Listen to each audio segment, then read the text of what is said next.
Welcome to the 52 Love Podcast, your show for 52 lessons in 52 weeks. Before we dive in, remember you can find the audio version of this episode, along with the rest of the series, on Spotify, Google Podcasts, Anchor, and Radio Public. And now, here's your host, Ms. Tonya Todd. Hi, everyone. Thank you for joining us for another episode of the 52 Love Podcast. 52 Love began as a blog series, just 52 love lessons in 52 weeks. And this year, we've taken it from the page to the airwaves with 52 love lessons via the 52 Love Podcast, where we explore each tip with a new guest each week. My guest this week is Elizabeth Heise. Elizabeth, you want to tell us about yourself and what you do? Sure. I am a former lawyer, writer, and mom of 3 teenagers. I say that with a 12-year-old, but anybody who knows a third child or is a third child realizes that that's the one who doesn't really get the childhood. So as far as I'm concerned, he's a teenager. I just finished my first book during the pandemic, which was a minor miracle considering how many people were piled on top of my very quiet writing space of old. And currently I am sending out stories each week from my website, elizabethheise.com. They are self-discovery and inspiration, and I'm so enjoying finally getting work out. The process of writing a book is a long and sometimes sort of disheartening road. I got my very first rejection from an agent, which is so painful, but I think probably a rite of passage. In any event, definitely is. Yeah, right. But I'll be recovering because I'm teaching a guided journaling class in the Dominican Republic on March 3rd, which is super exciting. It's with a eco yoga retreat called Anahata, and you can see. Well, we've actually got I think maybe 1 spot left. So if some lucky listener wants to go check out anahatayogaretreats.com and sign up for this retreat, it's going to be amazing. Coming up, I have a story that will be on Every Family's Got One in March, and it's called Free Candy, and it's episode 2. So look out for that. And the last thing I'm doing is a monthly series of conversations called Tell Me All About It, and it's an Instagram live series, which are super fun. And that's it. Well, you have a lot going on. You're keeping busy. Yeah, the pandemic sort of, for me, it's kind of been a creativity incubator. Mm-hmm. I kind of had to fight hard for the moments of quiet. So I think that's sort of helped me to, do the things that I think I always wanted to. I think once I didn't have to do all of my rounds, with my kids, I've got a lot of obligations that I got to throw off because they were all canceled. Like, woo! Time for me. Yeah, so I got all my stuff, my whole list was like, check, check, check, check, check. So here we go. Yeah. So you said you were sending out stories. How many stories do you have in rotation right now? So I write one every week, and it comes out on Friday morning, somewhere around, 6 or whatever time I get up before everybody else. And so, yeah, it's my weekly creativity, expression once a week. But I'm pretty active on Instagram too. The only platform that I'm not too keen on is Twitter, because it seems just like a scary racetrack that I don't want to get hit and flattened on. So I've stayed away from that. But I do love Instagram. It seems like a really sort of, as big as it is, it seems like an intimate creative space, which I really love. So these are stories that you share. They're not stories that you're submitting?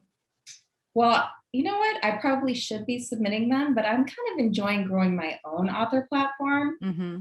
And not having anybody tell me that I need to take out, X number of words. It's very liberating. These are the stories that I wanted to write. I wanted every single word to be in it, and ta-da, here it is. I'm kind of into that. Yeah. So this week's tip is to buy a book as a gift for your partner. You chose this one. Tell us a bit about why you wanted to do this particular tip.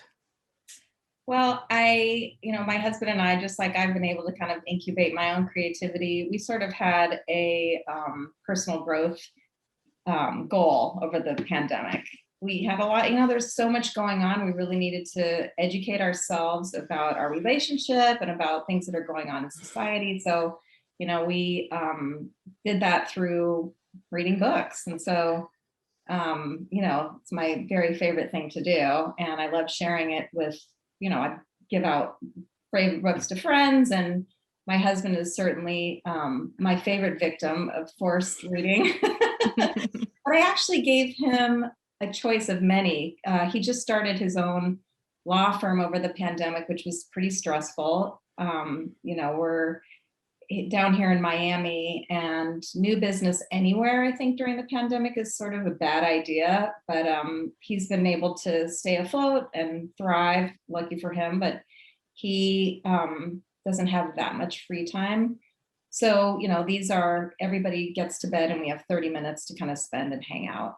So that's been picking out books that are going to help us, with our own personal growth and our relationship. And so this book was kind of a combination Valentine's Day gift and also a 52 Love podcast assignment.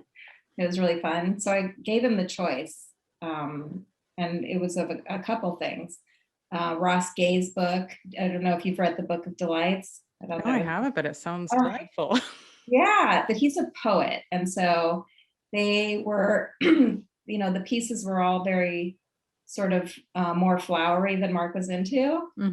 So and then the other one that I gave him the choice about was Cassandra Speaks. It's about origin stories. Do you know that one? I do know that one. Fabulous. Yeah, so I really kind of wish that we could have read that one, but he was into this one. So this was the book that we read. Oh, I have definitely read that, and we have that topic later in the series. Oh, well, you'll get to hit it a couple times. The thing that, and I actually wrote about this, my piece today on elizabethheise.com is about this book and all the thoughts that I had during the course of reading this book. And that's my dog Coco, because we're on a podcast and I think she's begging to be on. So this book had me thinking many things. The first thing was a little bit distracting because this guy, and I didn't know this, but he's, I would say that he's pretty sexist. I don't know when you were reading this. It's a bit outdated, Oh my gosh. It's sexist and heteronormative. I mean, the values in it, the 5 love languages, I stand behind those 100%. But the method that they are, the method he uses to explain it, it is very sexist. It's not even slightly sexist. It's every story, every example is some. I don't even want to repeat it. And I'm probably going to have to cover this later. So please tell us your views on it. Well, I'm hoping that this will help you process it. I was having a real hard time because, as you pointed out, his examples are just really gender stereotyped.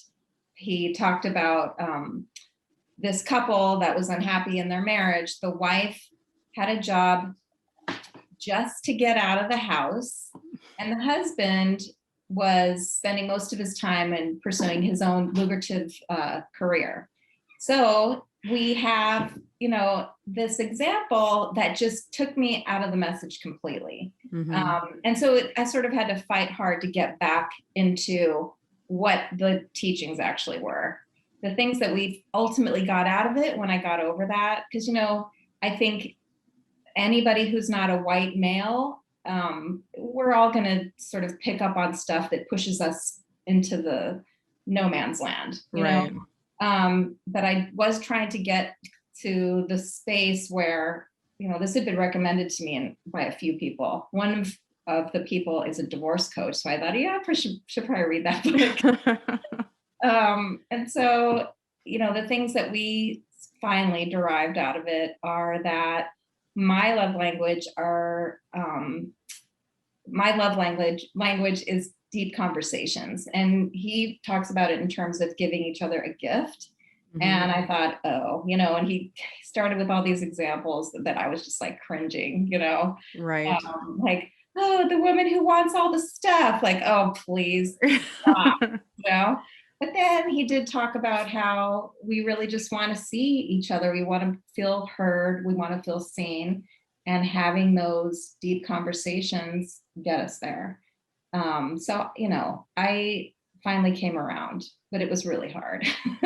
And I can appreciate that because the message is amazing in this book, but because of how it's given, you have to get over yourself to get Yeah. past these, all these microaggressions that are being tossed our way. Yeah, it was rough.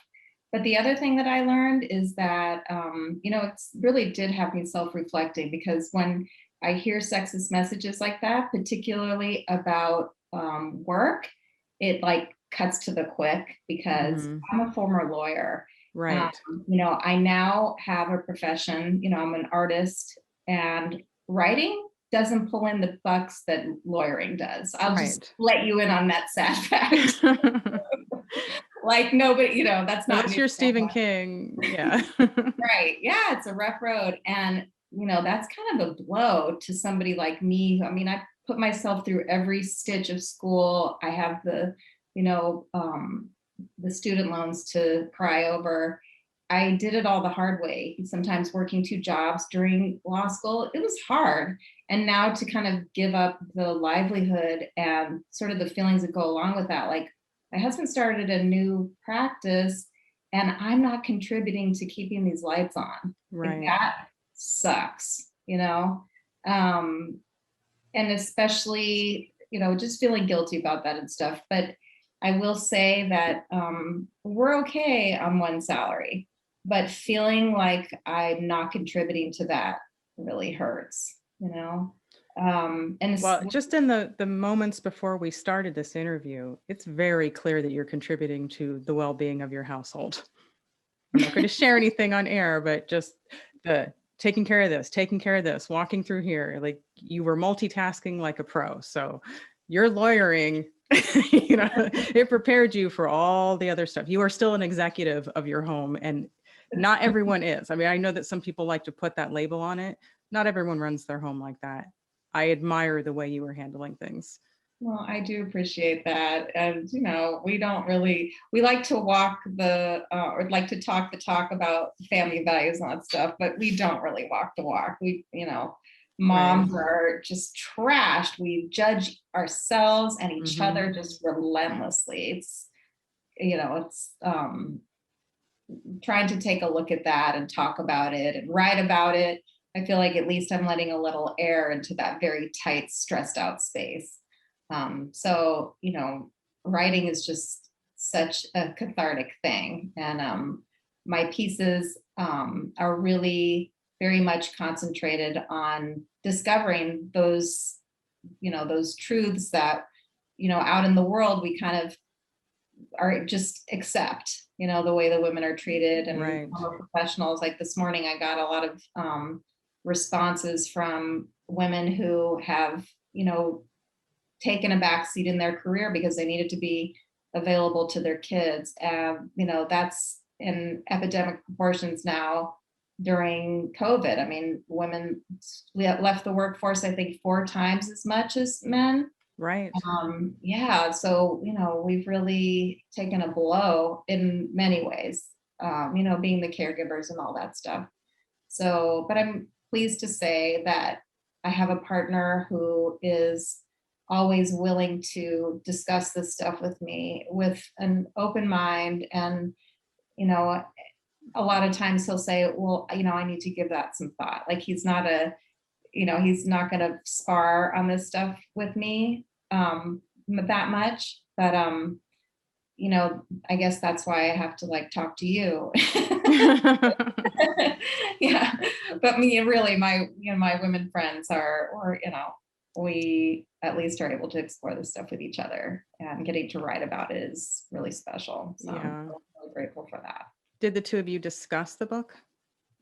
Yeah, we did. I mean, we read it each night, and I would sort of be kind of stunned about the example, and I'd be like, oh my God, okay, can we just like hit pause and talk about that part of it, because that's vile. And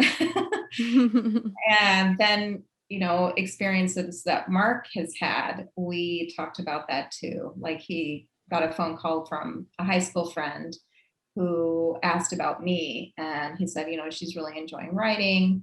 And the husband said, I really wish that after the kids had grown, that my wife had had something like that. And I just immediately was like, I'm sorry, she's going to give her whole life to raising these 3 kids. And now he thinks she should have had some burning passion. Like, when was she supposed to do that? Right. Like I was just offended on her behalf. But really, that's just about me. Like, just still, I think, judging myself for not being able to do everything. Like I had to give up my career because I didn't want to have my kids raised by somebody else, and we were able to get along with one salary. And that, that's tough to take after working as hard as I did for as many years as I did. So, the working world does not take care of keeping women in the workforce. I mean, if I had had some support around that, I still remember the day that I decided, okay, I guess this is not happening. I asked our office manager if I could do the same thing as some other partner, to bring in a pack and play so that my daughter could come in and we could continue our breastfeeding relationship. And she said, well, let me check. And so, I waddled away with my enormous belly. And when I came back, she said, oh, well, that's just for partners. I was in a year where I would have been considered for a partner. I just wasn't quite there yet. And so I thought, I'm sorry. Okay, so what part of it is for partners? Breastfeeding's for partners, or pack and plays are for partners? Like, what? I don't get it. Like, what are you saying here? Yeah. And, I was a valued member of the firm. I had just started to bring in my own business. But I think that was one of those situations where some woman decided to shut the door in my face, and we do that to each other sometimes. It's just a sad fact. I just hope that one day we're going to decide that, we're a greater number of the population than men are. Like, why are we taking orders from these guys, So yeah, but that was a while ago. And I see that women lawyers are more supportive of one another, and there's just more camaraderie going on out in corporate America. And there is a sisterhood out there. You just have to find it. They're there, and probably more so in places where it's not so male dominated. It's not such an old boys club, because sadly, I think the law is still kind of like that. I probably wouldn't have gotten the job at that fancy firm had it not been for some connection of my husband's, So, I didn't have those connections. I'm not from here. I wasn't part of any like super duper club or whatever. And he was. So, right. Yeah, I just hope that the world makes more room for women and other people who've been like, stuffed into the corner and only available to, one or two of you come on out. Like, everybody right. Here's our spot, for our woman spot. Here's our that one seat in the corner. Yes. Don't mind next to the token colored person. Yeah, exactly. Pick your, take your choice. Which one? You can hang out and go to lunch together. Yeah. So do you think that you guys will do this again? Do you think you'll choose a book and read it together? Yeah. I don't know if you've seen Glennon Doyle's work during the pandemic. Did you read Untamed? No, I just got that. I haven't started reading it yet. Okay, you're gonna dig it. That's pretty great. And I actually sort of liked that I read it and then Mark read it, because his impressions, he got to kind of take it in on his own. Whereas when we read together, I'm like, okay, like it's all sort of my it's all very much my point of view, which, it's probably not great. But whatever, we're in a partnership. We should both know, what the other things. He knows who his wife is, right?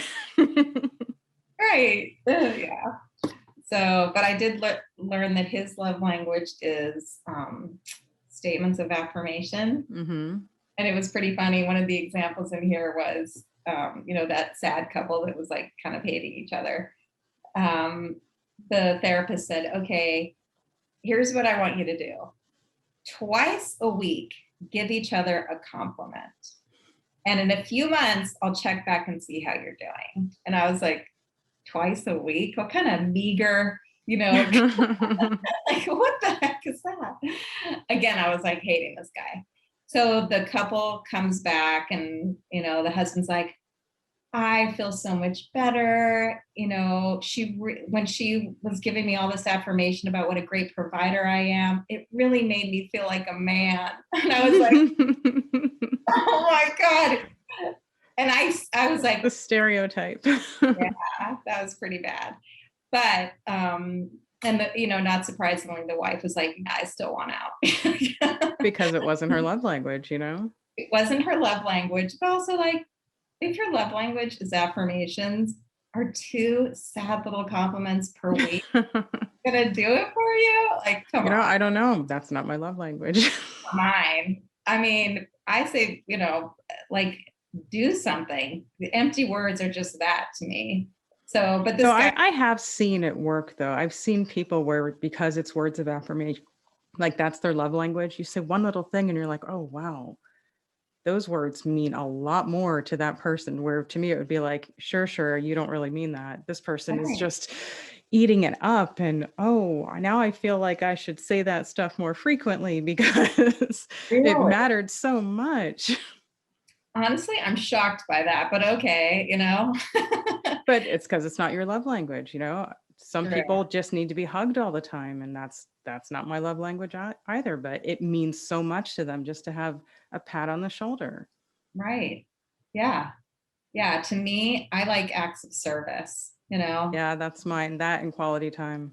Yeah, me too. Totally. But like, maybe we should get married now. Right? It's perfect for me, honestly. Like, I would have nothing to complain about. I like your glasses, I like your hair, you keep a beautiful home, you're a great mother, and hey, we could just argue all the time because I like lawyers. fun arguing though. Yes, only fun arguing. I don't know if we do that much fun arguing. I don't know if I would call it that. But I kind of, I think I'm a more expressive person. Mark is German, so maybe that's part of his like reticence. I don't know. But he likes to mull things over and then like maybe say a sentence or two after. It's good that he's not too quick to respond though, because at least he's thinking about it. Yeah, that's true. Yeah, maybe I should process it through my brain before it comes straight up. I'll get that some thought. Pause. Yeah, that's probably a really good plan. We'll try that for next time. Yeah, I never thought of that, huh? Yeah, but before we finish, I want to hear about the book that you're querying. Tell us a little bit about that. Okay, so it is called Scrappy, and it's a coming of age story about me. It's, all true. That's clear from all the stuff you said today. It's called Scrappy. Right. Yeah.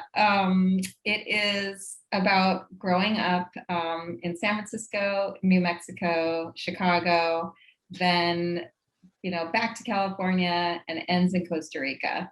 And the reason why I'm sort of on this like tour of, I guess we didn't go any further than the Midwest, is because my parents were civil rights activists. Mm-hmm. My father was kind of a do-gooder therapist, and we left San Francisco so that they could be back to the landers. And so, we kind of lived out in the middle of nowhere. My mom was making all of our bread and making yogurt and milking a goat for my brother who couldn't like nurse. And, so we were kind of, living off the land. And then they decided they weren't going to do that anymore pretty abruptly. My mom, was originally from San Francisco, and she was like a city kid, and that life was just super not her.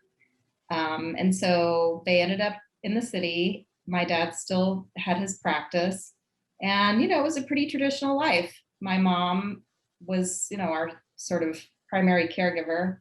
But very abruptly in 7th grade, she left. And we sort of didn't see her much after that. she went back to California, and my dad, who really hadn't been around at all, was left with 4 kids. He didn't know what to do with us. And so from, the age of 12 on, I kind of raised myself. And, when a kid of that age is the one making all the decisions, some interesting things happen. But, the title is my personality. Like, just because I wasn't getting my needs met from him, I figured out that I could get a job and buy the stuff that I needed and do all the things that I had to do. And, I made some decisions that probably were not wise for a child to be making. But I live to tell about it. And by the end of it, I finally figure out that all that I needed was inside of me. And I think, I had forever was looking outside of myself for the answers, for help, for something. And I figured out finally that I didn't have to look any further than my own self. So I'm hopeful that book will find a home, spread some wings, and then I can work on my next book. Some love out into the universe. Yeah, let's go, Scrappy. You can do it. And I think it's great that you're building up your platform with your stories. I mean, that's great for a memoir. Yeah, you too. You're all over the place now. Yeah, I forgot to mention to everyone, the reason that my eyes look like this is because I was on set all night and I just didn't have the time to take off. I was able to shower, wash my face twice. The eye makeup was still there. And so you get Egyptian eyes today. Egyptian eyes on a Friday. What better? Right. Yeah, I could never do this on my own. And Stephen's like, oh, I thought you did your own makeup. Like, no, I put lipstick on, and that is the extent of my creative ability with my face. Well, listen, on 1 hour sleep, you're doing great. So Thank kudos to you. Well done. Well, thank you for being a part of this. I am sending you all the luck and love in the world to get your book published. I think that you are thriving artistically, which is wonderful. Thank and you. I wish you all the best. Thank you, everyone, for watching. If you like what you see here, please share, like, and subscribe. And just remember that love is a verb.